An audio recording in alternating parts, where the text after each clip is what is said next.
એટલે એક બાજુ જ્યાં સોમનાથ અને આ બાજુ ડુમસમાં જબરજસ્ત બેદરકારી જોવા મળી છે, ભયંકર બેદરકારી જોવા મળી છે, ત્યાં દરિયામાં માછીમારોના જીવ પર કોઈ આફત ના આવે એના માટે અગમચેતીના પગલાં ભરવામાં આવી રહ્યા છે। અમરેલી કોસ્ટગાર્ડ સ્ટેશનમાં એક મહત્વપૂર્ણ બેઠક બોલાવવામાં આવી હતી અને આ બેઠકમાં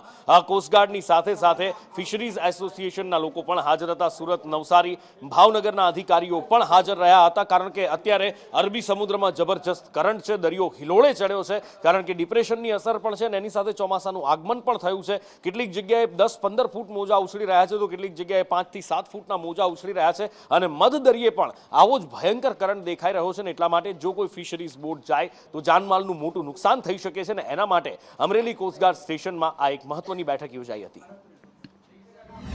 તેમાં મુખ્યત્વે ફિશરમેનોની સેફટી બાબતે ચર્ચા કરવામાં આવી અને બંધ સિઝનનું પાલન ફિશરમેનો કરે એના માટે શું આયોજન કરવું જોઈએ એની ચર્ચા થઈ છે આ મિટિંગમાં। સાથે સાથે